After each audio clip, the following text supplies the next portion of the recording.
Gestion, il y a parti au pouvoir. Et ça, difficile même que les cas, gestion, il y a gouvernement. Vous savez qu'on a un malam? Naza Koloba Boye. Gestion, il y a parti au pouvoir. Et ça, Kamakasi, Moutoko Sabinote, puisque quand on est au gouvernement, là-bas c'est la discipline. Vous savez qu'on a un malam? Mais awa, Moutuna Moutazana attente naye.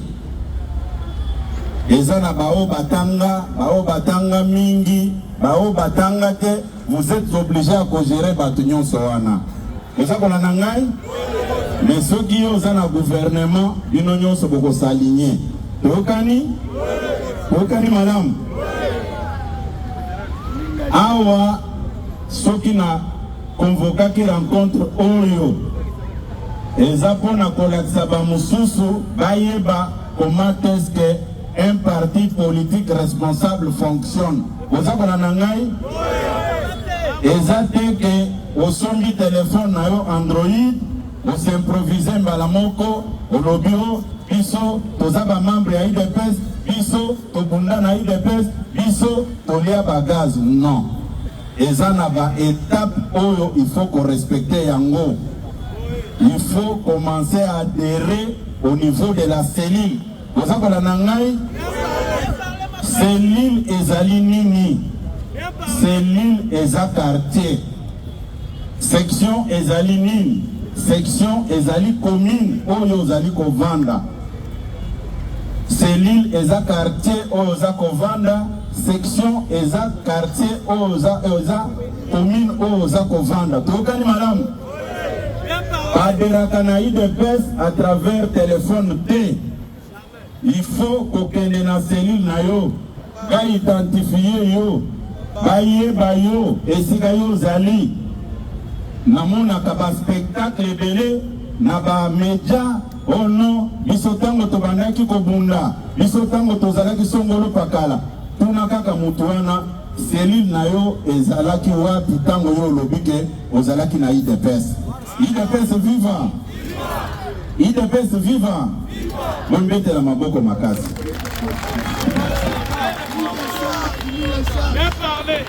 Lelo ndenge tozali awa. Fédération eza district o mutu avandaka. Bolanina malamu. Mutu soki azovanda na district ya Changu, fédération na ye yango wana. Soki ovandaka na Masina, commune na yo yango wana. Soki ovandaka na quartier Petro Congo, cellule na yo yango wana. Bozakola na ngai? IDPS viva. Mombete la maboko makasi. Onga nazali na mo amba. Oui, c'est une bonne chose. Mais cellule na yo ezalaka wapi? Oh non, cellule nanga ezala matete. Matete za section na yo. Ozakola nanga malamu? Ozakola nangai? Oui. Awa ndenge tozali na bino lelo. Soki ovandaka na Lukunga, mokonzi ya Lukunga ye oyo, président Kabala, kobetele maboko. Bazali mibale te. Ozakola nangai? Soki olobi okomi président fédéral ya Lukunga, rapport no sala kepa nani? Ozakola ngai? Soki ovandaka na Funa, président fédéral ya Funa yo, Pierre Zomba, obetele maboko makasi. Soki oza na Changu, président fédéral no ya fédération ya Changu yo, Minga yo. Siko ba président na bino wana basala ka rapport na bango wapi? Soki oza na mo amba, président fédéral na yo Mathieu Kasanda, mendenga za empêché atindi adjoint na ye oyo. Bobetele maboko. Bozola na madame. Ça ne sert à rien ya ko créer un spectacle ya ko kosaka bato. Yango naza koyebisa bino na poko lelo boye. Ipesanga registre wana. Fongola carton wana. Biso oza parti organisé. Contrairement à Bao Baeb Sakabino, oh non, le parti est mal organisé, Makambebele. Mais Botou Nagaka Batouana, Kabouyaza incompétent par rapport à quel secrétaire général, il y a un autre parti politique, Yambo Cannabiso. Il faut que tout n'endengewana. Ceux qui ont nommé ou par ordonnance, tu ne peux pas commencer à rencontrer des bêtises pour nous satisfaire. Motema na yo, IDPS viva. Oyo ezaba registre de enregistrement ya ba membre na biso. Chaque président cellulaire doit avoir ses documents, ses registres. Vous avez nangai registre oyo ne akomeka ko identifier ba membre nyonso ya IDPS. Ceux qui ont vu aux aka membre ya IDPS, aux vendre par exemple na Lukunga.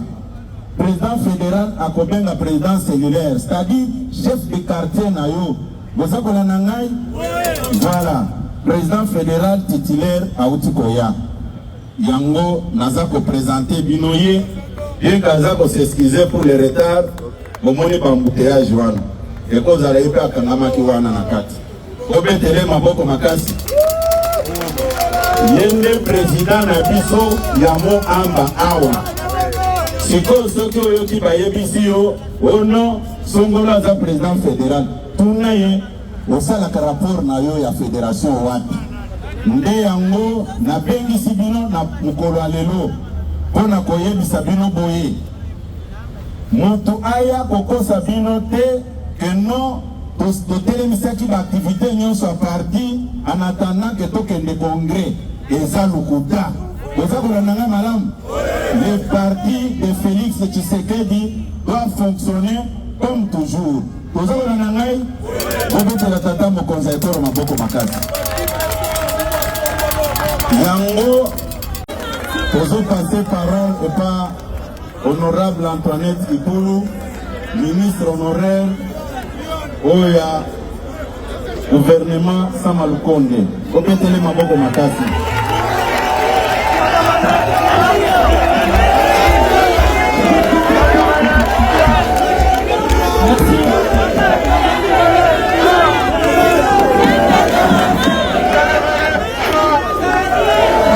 Merci beaucoup. IDPS viva! IDPS viva! C'est genre le butin de Jokingue. Nous rendons grâce à Dieu, celui qui est le maître des temps et des circonstances. Honorable député national, secrétaire général et président intérim de l'Union pour la démocratie et le progrès social IDPS Tshisekedi, chers cadres du parti, distingués invités, mesdames, mesdemoiselles et messieurs, membres du parti. C'est un honneur pour moi de prendre la parole ce samedi 21 mars 2026 à cette place mythique, symbole de combat, de la lutte pour la démocratie et la promotion des droits de la femme dans notre pays. Ce qui constitue un des piliers de mon engagement politique, après avoir marqué mon espace géographique par les actions sociales à impact direct sur la vie de nos populations de l'espace Grand Bandundu. C'est le lieu pour moi de vous remercier vous toutes, chères mamans, pour avoir répondu nombreuses à l'invitation qui vous a été lancée afin de participer à cet événement double sens. D'une part, la célébration du mois de la femme et d'autre part, mon adhésion ce jour à l'Union pour les démocraties et les progrès sociaux IDPS Tshisekedi avec la base présente dans toutes les provinces de la République démocratique du Congo, particulièrement du territoire de Massimanyimba.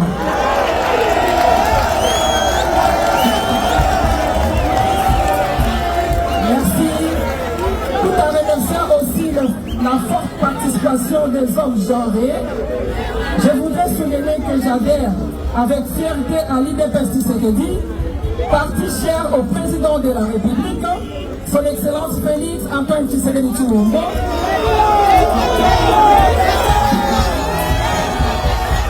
Étant donné que la vision du chef de l'État et les valeurs démocratiques qu'il incarne correspondent pleinement à mes convictions profondes. Le choix du mois de mars ne relève pas d'un hasard. Il s'agit d'une décision réfléchie, destinée à rendre hommage à la femme en ce mois qui lui est consacré. Ce mois constitue également une occasion idéale pour sensibiliser les femmes à l'importance de son autonomisation et à l'appropriation de ses droits, ainsi qu'à la justice et à l'action lui reconnue par les instances internationales, nationales et internationales. Je vous exhorte, chères dames, chers jeunes et chers papas, à vous mettre au travail, car c'est par le travail que vous allez assurer votre indépendance et vous placer dans les sphères où se prennent de grandes décisions. C'est conformément au thème retenu cette année dans notre pays, à savoir droits garantis, autonomisation durable pour toutes les femmes et les filles en République démocratique du Congo. Un thème qui s'aligne au thème international, en l'occurrence droit, justice, action pour toutes les femmes et filles. Lequel thème met un accent particulier sur l'application des lois et l'indépendance économique dans un contexte de paix. Par ma part, je ne ménagerai aucun effort pour promouvoir les idéaux de mon désormais parti politique en continuant à soutenir les actions des chefs de l'État, comme je l'ai toujours fait depuis mon entrée à l'Union sacrée.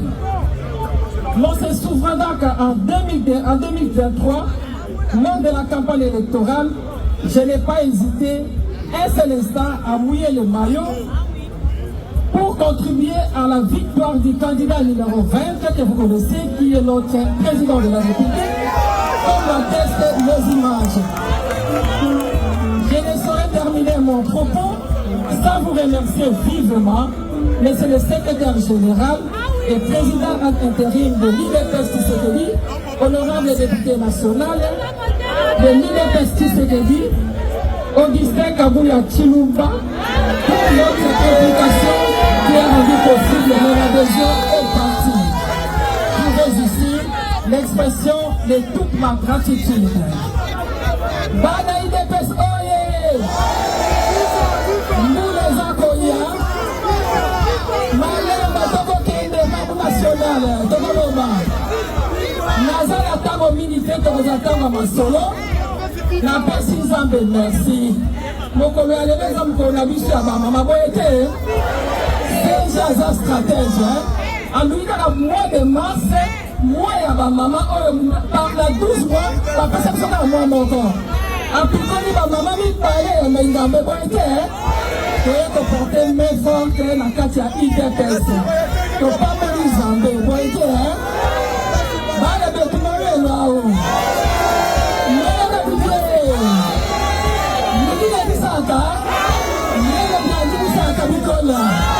Merci Maké Ibela.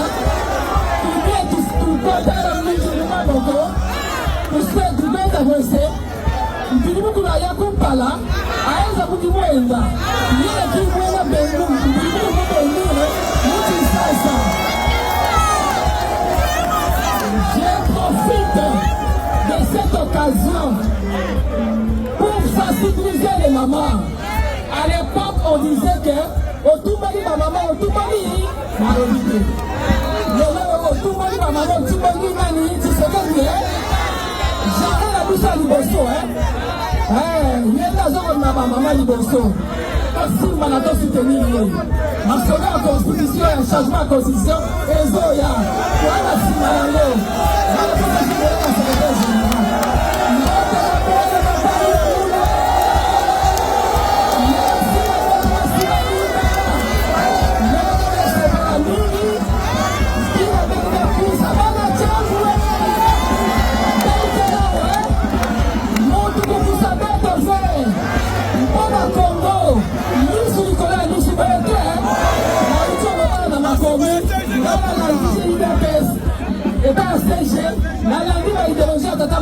mboka. Comment développement? Activement développement, amoni développement mboka na ye. Et comme il okende nabu makatakata balobi, mwana mboka Tshisekedi atelemi mpona mboka na ye. Atie vie na ye a danger. Bao bazolala, bakolala kaka boyete. Alors totelema tosula mboka na biso. Merci lelo na suki ya wazaka kande na bino. Merci. Oui, Bakemana, ça député honoraire parlementaire à Lingaka Kolobanaye. Vous pouvez télé ma boque makasi. Vous pouvez télé ma boque makasi.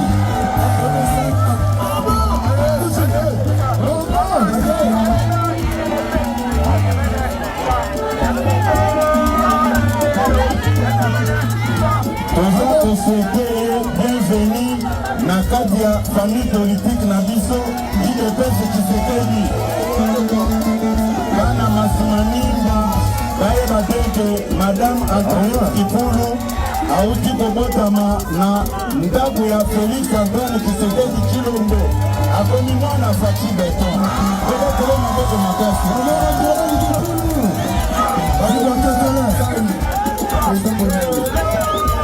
Na Kolo Bisabino Boye, IDPS viva. Madame Antoinette Kipulu, ndenge balobaka le monde petit. Aza collègue nanga tosisa na bango même année na humanité toza na bango diplôme d'état mula moko. Tobetile maboko makasi. Nous sommes des collègues de même promotion. Bao baebisaka bino ke Kabuya aza na diplôme d'état ba collègue ya promotion bango. Président fédéral ba membre na yo ya sika ya fédération ya Lukunga bangoyo bana babotami na kati ya ndako ya Fachi Beton parti na IDPS Tshisekedi yango na kopesa bango même une minute po bapesa base ya parti mbote le reste okosala na bango epa na yo okali malamu.